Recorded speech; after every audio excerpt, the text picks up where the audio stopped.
Ysgol Dewi Sant, sydd bach yn wahanol eleni. Gobeithio wnewch fwynhau y wasanaeth rithwyr yma. Braf yw cael defnyddio technoleg mwyn dod at ein gilydd i ddathlu a chofio am y wyrth a ddigwyddodd 2020 o flynyddoedd yn ôl, sef geni Iesu Grist Mab Duw.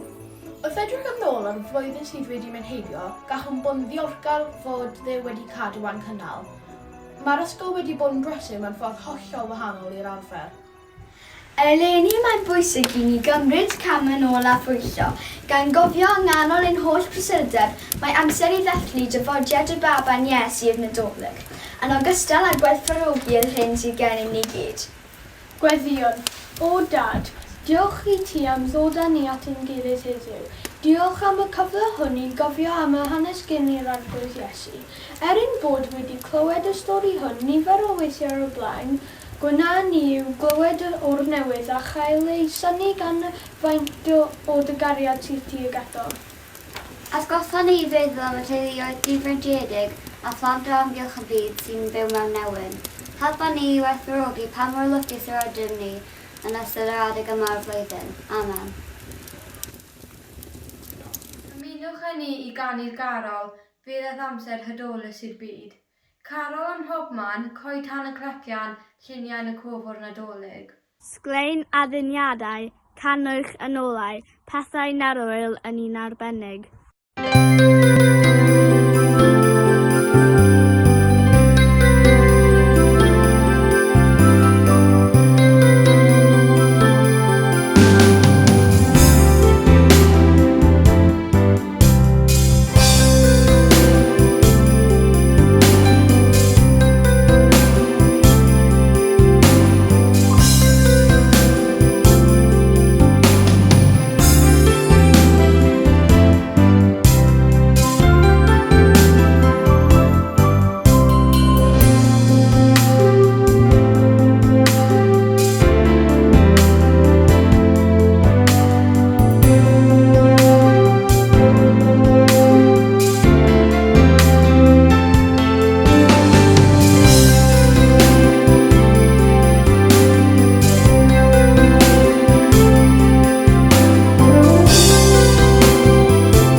Gwyliau?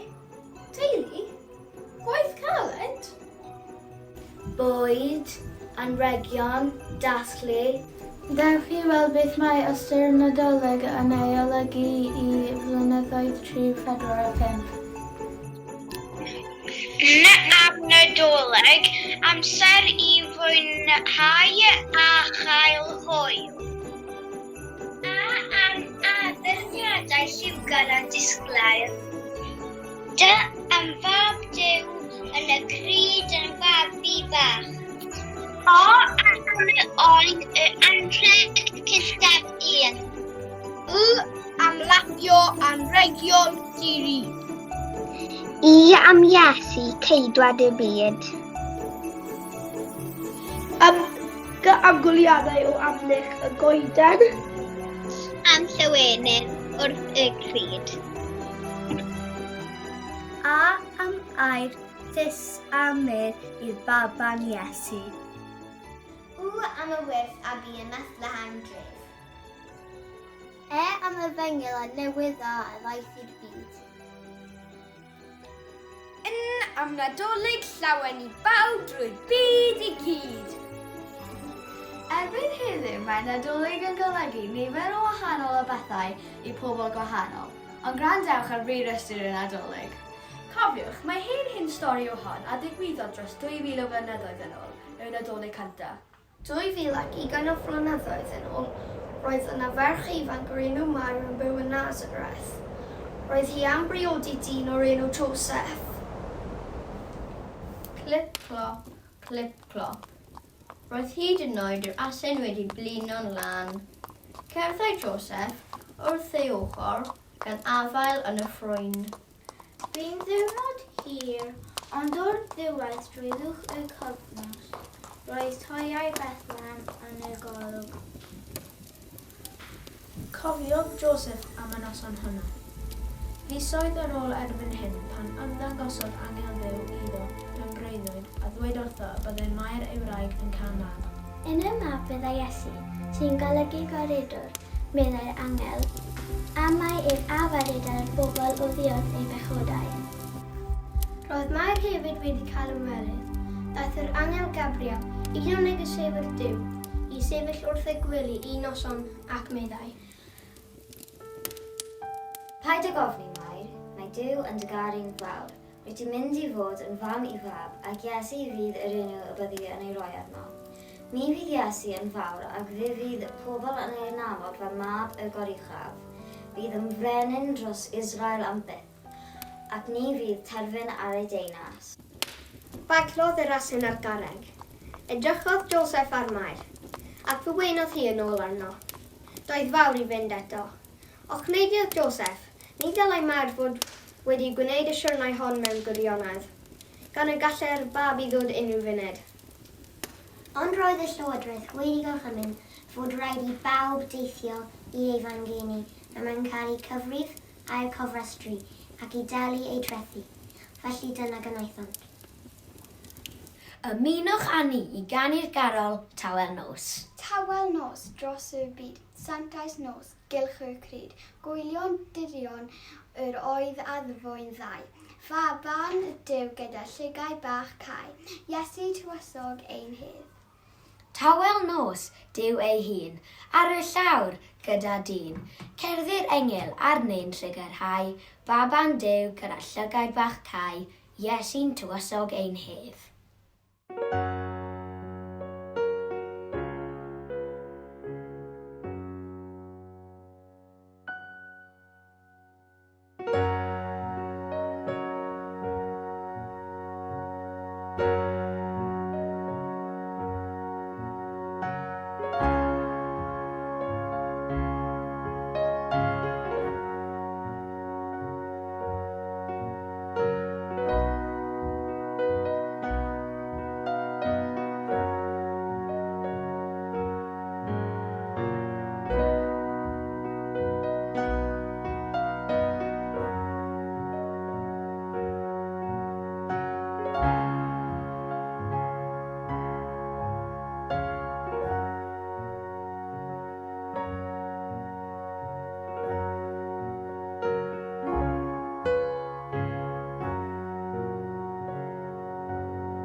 Roedd Bethlehem yn swnllyd ac yn llawn o bobl.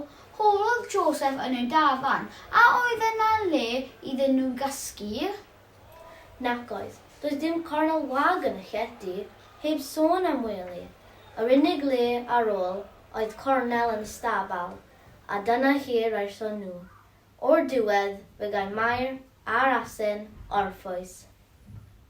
Ond, roedd yna un peth arall. Yng ngolau gweld lamp fechan, gwelodd mae presef pren a oedd, mae'n wyn. Yn hen, ond yn wyn. Tanwodd Mair a Joseph y presef a'r gwair glanaf oedd ar gael, ac yno aros. Tawelodd dwndwr y dref. Gafalau Mair a Joseph yn nwylo ei gilydd i wylio, gwrando a disgwyl. Yn y tywyllwch wrth ei ymyl, Clywait i'ch yn cnau ei cil ac anadlu'n drwm, roedd Bethlehem yn cysgu. A pham oeddyd yno, cyflawnwyd i'r amser iddi ysgol ac agorodd ar ei mab cyntaf yn unig. A rwymodd ef mewn dillad baban a'i osod mewn preseb, am nad oedd lle iddynt yn y gwesty. Ymunwch â ni i ganu'r ganol i orwedd mewn preseb. I orwedd mewn preseb roedd creuwr y byd, nid oedd ar ei gyfer na gwely na chryd. Y sir oedd yn syllu ar glws baban Mair, yn cysgu'r dewel ar wely o wair. Tyrd Iesu'n hymyl ac aros o hyd, yn caru am gwylio tra boifon y byd. Bendithia plant bychan bob gwlad a phobiaeth, a dwgni gwmni a derfyn ein taith.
Tan coed yn llosgi, bu'n tan da, llachar yn gynharach yn y nos, ond erbyn hyn doedd dim ar ôl, ond mae rwydos ac ambell o dywyn yn mynd gyda'r awel. Hi draw i gylch gwla'r tân, roedd y bryniau yn ddi o dan y sir. Siapiau llwyd y defaid ac oedd rai o bugeiliad yn cysgu. Ychydig a neis i lawr, y bryn fe cysgau trigolion Bethlehem hefyd. Yn sydyn, ymddangosodd angel yr arglwydd ymysg y bugeiliaid gan ei dychryn yn fawr. Llywyrchodd golau disglau'r gogoniant Duw a goleuni'r nefoedd o'i amgylch. Ni alla'r bugeiliaid ddwy dim na symud modfedd oherwydd ei braw. Rothau pob un yn gig agored ac myddau'r angel. Peidiwch â gofni, newyddion da sydd gennyf i chi. Heddiw, ym Bethlehem, ganed gwiredwr i chi, ef yw Crist yr arglwydd, a dyma'r arwydd i chi, cewch hyd i faban yn gorwedd mewn preseb. Ac yr unwaith, llanwd awyr yn nos, yw chi peniau ac anylion yn canu ac yn ymwoli Duw gan dweud. Gogoniad yn y goruchaf i ddew, ac yr ddeir tangnefedd, ymhlith dynion sydd wrth ei bodd. Ac yna roedd y bugeiliad ar ei pennau ei hunain. Gorffwysau tywylwch a ddiwyllwch unwaith eto ar y bryniau. Laciau'r tân yn distaw, a chana'r gloch i'r un o'r defaid yn y pellter. Ni symudodd neb, ni ddywedodd neb air. Ond yn sydyn, cododd y bugeiliad gyda'r gilydd a withro i lawr y llwybr tua'r dref i chwilio am blentyn mewn preseb. Mae golau bach o lamp mair dynodd ei sylw yn y oriau tywyllon i cyn y waw. Rhaid bod Mair cofio ar hyd ei hwys am anwylwyr cyntaf hynny a ddaeth i weld ei baban newydd. Roedd ei llygad yn llawn o orfeledd yr yngylion. Cyn bo hir fe wawiodd dros Bethlehem ac yna daeth y dydd. Does dim un cerdyn, dim un anreg, dim addurniadau, dim bwyd arbennig. Ond roedd yn y newyddion da, canu a llywyrydd mawr ganed Iesu. Roedd yn Nadolig llawen iawn.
gweithio o Wlad Beth, fe allech weld o'i paciau i llestri a sychau.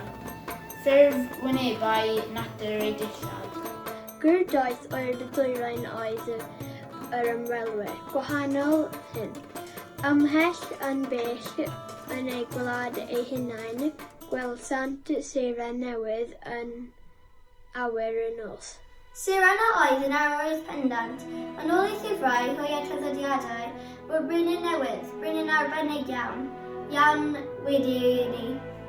Galwodd y seren arnynt i adael ei cartrefi a syrthio i ddarganfod y brenin, ac nid yn waglaw y daethon nhw. Clydwent anrhegion i'r brenin newydd. Mewn wledig ar ôl y holl deithio, cyrhaeddodd y gwirdoedd ddinas a phalas Herod, y brenin Cwaelod. Wrth gwrs ni oeddai ef ddim o'ch am eni unrhyw fyrin gael llaw, ond fe dwedodd ei gynghorwyr wrth am hen addewid yn sgrôl y prwyddwyd Mica y byddai brenin Israel yn cael ei eni mewn Bethlehem, ychydig filltiroedd i ffwrdd. Yn gyffrous iawn, gyrhaeddodd Herod y gwrdoedd i Bethlehem gan ddweud: Pan fyddwch wedi darganfod eich brenin newydd, dewch yn ôl i ddweud wrtha fi, fer y gallaf ei fynd i'w addoli.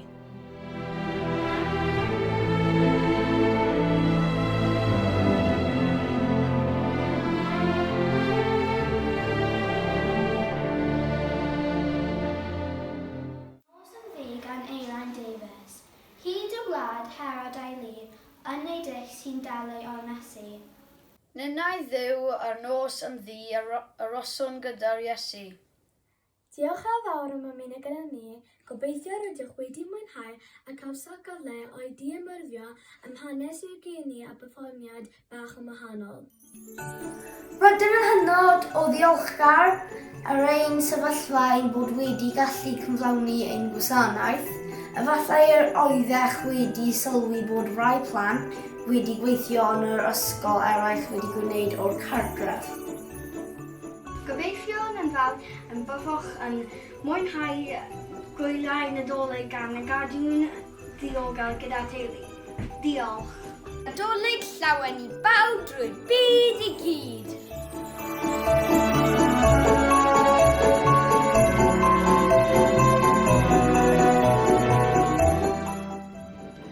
Wel, llongyfarchiadau mawr iawn i chi ar gynhyrchu Gwasanaeth Nadolig mor arbennig eleni o dan y fath amgylchiadau. Ond i ddim yn siŵr iawn os oedd e'n mynd i fod yn bosib, ond ydych chi wedi mhrofi yn anghywir. A dwi mor falch bod chi wedi gwneud defnydd mor arbennig o'ch sgiliau digidol a'ch sgiliau creadigol yn cynhyrchu y fath ffilm. Oedd e yn Wasanaeth Nadolig arbennig a gwahanol. Diolch yn fawr i chi blant a diolch hefyd i'r staff am gydweithio â chi. Dwi mor falch bod yr holl ddisgyblion yng nghyfnod y Rhyfel 2 wedi gallu cymryd rhan mewn rhyw ffordd ac hefyd yn ddiolchgar iawn i chi ym mlwyddyn 6 am arwain yr gwasanaeth gwahanol ac arbennig yna eleni. Diolch yn fawr iawn i chi gyd. A diolch i chi adre hefyd am gefnogi eich plant yn creu a danfon darnau o ffilm a golyniau i'w ychwanegu at yn gwasanaeth ni. Diolch yn fawr iawn. Mae'n bosib gwneud bob math o bethau hyd yn oed mewn amgylchiadau tebyg i'r rhai yma dyn ni yn ni ar hyn o bryd. Dwi hefyd am gymryd y cyfle yma i ddymuno Nadolig llawen iawn i chi gyd. Dwi'n siŵr fydd hi'n Nadolig tawel iawn, ond dwi'n gobeithio fyddwch chi'n cael amser bach braf fel teuluoedd yr ysgol yn mwynhau yr wyl gyda'ch gilydd.